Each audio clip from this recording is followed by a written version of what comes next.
Друзья, всем пламенный привет!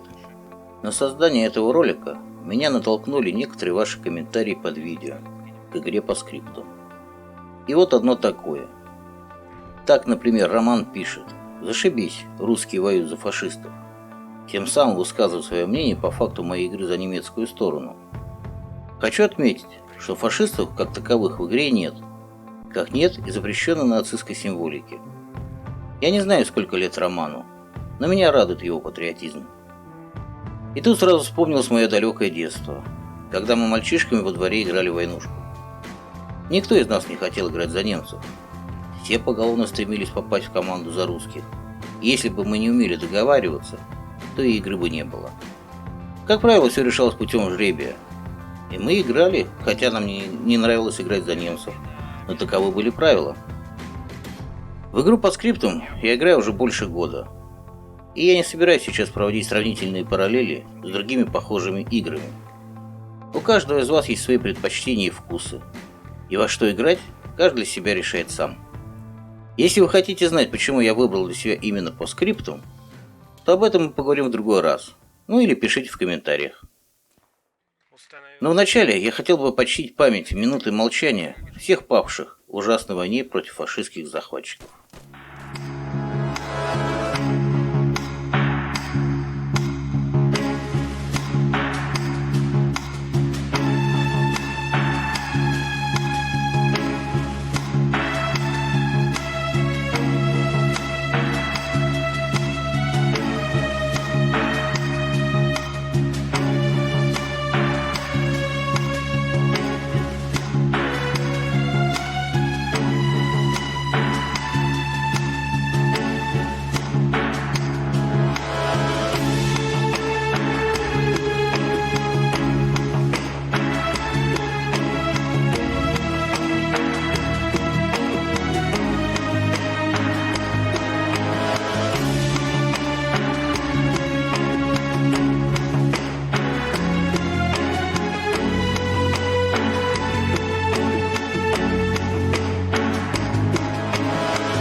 Сегодня я хотел бы вам рассказать о том, как развивается именно по скрипту, и чего мы ожидаем от разработчиков и их партнеров в ближайшем будущем. Как мне стало известно, к лету 2021 года ожидается выход новой главы под названием «Восточный фронт».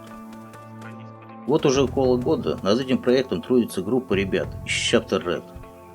Они являются добровольными партнерами основных разработчиков игры.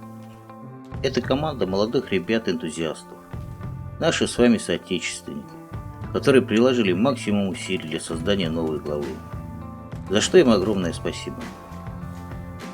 И в этом нелегком деле их консультирует и помогает историк и писатель, наш современник Максим Фоменко. Ссылка на его книги будет в описании под видео. А также в своих разработках ребята используют SDK. Что такое SDK? Это комплект для разработки программного обеспечения, позволяющий создавать 3D-модели с точностью, максимально приближенной к реальности. Пусть то качающая крона дерева, трепыхающаяся на ветру листвой, или падающий снег, хрустящий под ногами на стол. Пусть то разлетающие щепки деревянного забора при попадании в него пули, или взлетающий в небо столб земли вперемешку с белым снегом от взрыва снаряда. Все это и многое другое позволит игроку погрузиться в игру с таким ощущением, что он сам находится на поле боя, как в реальности. Игра засверкает новыми красками. О чем же будет эта глава? Глава будет рассказывать про период Калининской операции. Будет представлено 3 карты: 2 пехотные и 1 танковая. Много нового стрелкового и противотанкового вооружения. И самая главная изюминка – это огнеметы и коктейли Молотова. А что мы с вами знаем об этой операции? Калининская наступательная операция проходила в период с 5 декабря 1941 года по 7 января 1942 года и смогла отбросить немецкого захватчика на 150-300 километров назад. Эта контратака показала, что вермахт, который все считали непобедимым, начал отступать и спасаться бегством. 16 декабря был освобожден город Калинин. Ныне этот город Тверь. Это будет одна из карт по Восточному фронту. С выходом обновления Восточный фронт у нас появится возможность окунуться в историческую атмосферу того времени и сыграть за советских солдат и командиров на картах русских городов. Все карты боевых действий времен Великой Отечественной войны воссоздаются с исторической точностью. Вооружение, техника, времена года и многое другое будет соответствовать тому периоду времени, что было в реальности. Также с выходом новой главы в игре планируется еще несколько театров военных действий. Любителям по скриптам будет предложены карты боев Тихоокеанского региона, операции «Меркурий», «Северная Африка» и «Орденская операция». Разработка и тестирование идет сейчас полным ходом. На данный момент локаций на русском языке в игре нету, но разработчики работают над тем, чтобы ввести локацию нескольких языков в игру, в том числе будет и русский. И эту информацию подтвердили сами разработчики. В настоящий момент игрок может принять участие в игре за любую сторону, предлагаемую разработчиками, а это немцы, французы, американцы и британцы. Каждая представленная сторона интересна по-своему.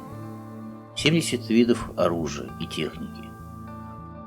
Бои в игре проходят на картах Западного фронта и охватывают такие операции, как Маркет Гарден, План Кельп и Нормандия 1944 года.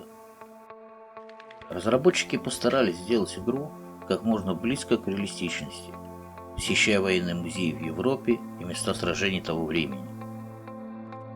Даже с учетом небольшого контента в игре сейчас, на данный момент, для меня этот шутер не становится менее интересным.